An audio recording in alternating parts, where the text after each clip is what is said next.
کیسے جی سب لوگ؟ آج کا جو ہمارا ٹاپک ہے وہ ہے گرے لسٹ. گرے لسٹ ہم اکثر سنتے ہیں، FATF, grey list, black list, اس طرح کی بہت ساری چیزوں کے اوپر ہم لوگ سن رہے ہوتے ہیں. مگر یہ گرے لسٹ ہے کیا؟ بیسیکلی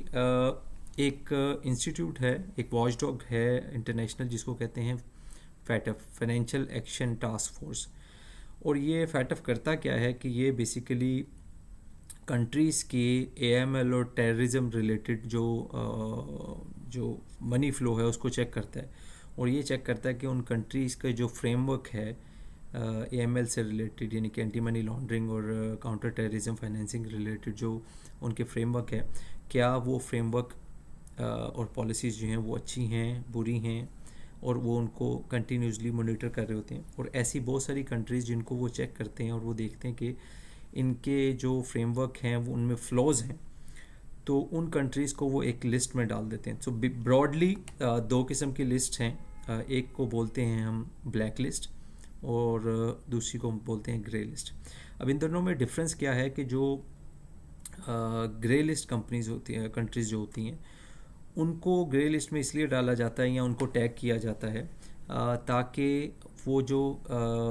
ان کو جو ہے وہ انکریز مانیٹرنگ لسٹ بھی بولا جاتا ہے، کیونکہ ان کنٹریز کو جو فیٹف ہے ایز اے واچ ڈاگ ان کو مانیٹر کرتا ہے اور یہ دیکھتا ہے کہ کیونکہ ان میں ابھی ڈیفیکٹس ہوتے ہیں ان کی پالیسیز میں، اٹ مینس کہ یہاں پہ منی لانڈرنگ کے اور ٹیررزم فائنینسنگ کے فلو ہونے کے چانسز زیادہ ہیں. تو ان کنٹریز کی پالیسیز کو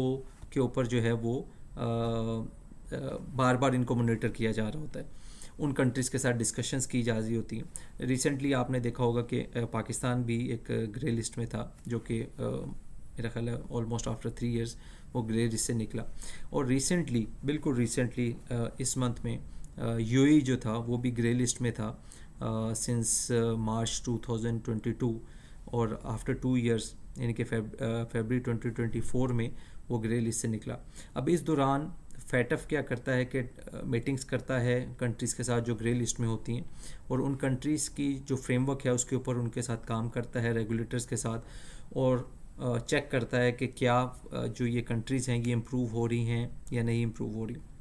اب گرے لسٹ میں اور بلیک لسٹ میں جو میجر ڈفرینس ہے، کیونکہ دونوں میں ڈیفیکٹس ہیں اور دونوں کنٹریز جو ہیں ان کے اندر فریم ورک جو ہیں وہ پراپر نہیں ہوتے، اس لیے ان کو گرے لسٹ یا بلیک لسٹ میں ڈالا جاتا ہے. مگر بلیک لسٹ میں وہ کنٹریز ہوتی ہیں جن کو فیٹف سمجھتا ہے کہ یہ امپروو ہونے کے بجائے یہ بالکل اس کی اپنی پالیسیز پہ کام ہی نہیں کر رہے، بلکہ یہ منی لانڈرنگ کو یا ٹیررزم فائنینسنگ کو پروموٹ کر رہے ہیں. تو ایسی کنٹریز کو بلیک لسٹ میں لے کے جایا جاتا ہے. تو آپ یہاں پہ اوپر دیکھیں گے وہ ساری لسٹ جو کہ ایٹ دا مومنٹ جو ایگزسٹنگ اس ٹائم پہ 28 فیبرری 2024 کو کون سی کنٹریز جو ہیں وہ گرے لسٹ میں، اور ساتھ ہی ساتھ جو کنٹری جو ہیں جن کو ہم بلیک لسٹ کنٹریز کہتے ہیں ان کی لسٹ ہے. بلیک لسٹ کنٹریز میں تو دیر آر اونلی 3 کنٹریز، جس میں کہ ایک آپ کی نارتھ کوریا ہے، ایران ہے اور میانمار ہے. جبکہ جو آپ کی گرے لسٹ جو لسٹ ہے اس میں جو کنٹریز ہیں وہ آلموسٹ میرے خیال 23 یا 24 ہیں. ریسنٹلی، بالکل ریسنٹلی جو کنٹریز نکلی ہیں وہ 3-4 کنٹریز ہیں، جس میں سے you a is a big name, کیونکہ یو اے کا ایک اپنا فائنینشیل ہب ہونے کی وجہ سے جو ہے وہ اس کا ایک بڑا نام ہے، اور اس کا گرے لسٹ میں جانا جو ہے وہ انٹرنیشنلی اور گلوبلی ایک بڑا ایک ایشو تھا. کیونکہ ہوتا کیا ہے، میں آپ کو بتاتا ہوں کہ گرے لسٹ میں جانے سے یا بلیک لسٹ میں جانے سے لوگ سمجھتے ہیں کہ یار ہمیں تو کوئی فرق نہیں پڑا جو اس کنٹری کے لوگ ہیں. بٹ آپ کو شاید آئیڈیا نہیں ہے کہ جب آپ کسی کنٹری، جو کوئی بھی کنٹری ہو، جب وہ گرے لسٹ میں چلی جاتی ہے تو بیسیکلی ہوتا کیا ہے کہ انٹرنیشنلی دوسری کنٹریز اس کنٹری کو ہائی رسک مارک کر دیتی ہیں. تو کوئی بھی فائنینشیل ٹرانزیکشن جب اس کنٹری کے ساتھ ہونے لگتی ہے تو اس کنٹریز کی جو ٹرانزیکشنز ہیں ان کو ہائی مارک ہونے کی وجہ سے ان کی زیادہ جو ہے مانیٹرنگ ہوتی ہے. ٹھیک ہے، ایز کمپیئر ٹو، میں آپ کو ایک اس کی ایگزامپل ایسے دیتا ہوں کہ ایک کنٹری ہے یورپ میں، فار ایگزامپل فرانس ایک ٹرانزیکشن کرتا ہے، انٹرنیشنل ٹرانزیکشن کرتا ہے، تو اس کی ٹرانزیکشن شاید مانیٹر نہیں ہوگی یا as a sample base monitor ہوگی. ایز کمپیئر ٹو اگر نارتھ کوریا سے یا ایران سے کوئی ٹرانزیکشن انٹرنیشنلی روٹ ہوتی ہے تو اس کی ہر ٹرانزیکشن کو مانیٹر کیا جائے گا، اس کی ہر ٹرانزیکشن کے اوپر اس کی انفارمیشن مانگی جائے گی کہ یہ ٹرانزیکشن کیوں ہوئی ہے. تو کیا ہوتا ہے کہ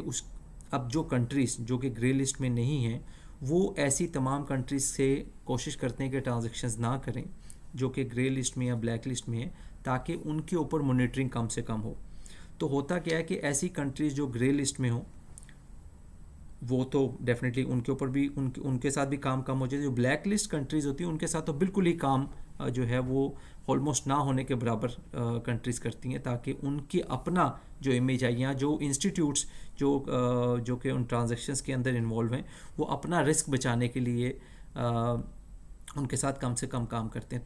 تو دو قسم کے نقصان ہوتے ہیں جو کنٹریز گرے لسٹ یا بلیک لسٹ میں جاتی ہیں، کہ ان کا اپنا فائنینشیل سسٹم بہت زیادہ خراب ہو جاتا ہے، ان کے ساتھ جو آؤٹ سائڈ ورلڈ ہے وہ ٹرانزیکشن نہیں کرنا چاہتا، جس کی وجہ سے جو ریگولیٹری پریشر ہے نہ صرف ود ان دا کنٹری بلکہ آؤٹ سائڈ کنٹری وہ بہت زیادہ بڑھ جاتا ہے. تو گرے لسٹ اور بلیک لسٹ میں جانے کا جو نقصان ہے وہ نہ صرف اس کنٹری لیول پہ مطلب اس کے جو فائنینشیل انسٹیٹیوٹس ہیں ان کو ہوتا ہے، بلکہ انڈیویجول لیول پہ بھی جب آپ ایک انڈیویجول یا ایک کارپوریٹ جب ٹرانزیکشن کرنے لگتا ہے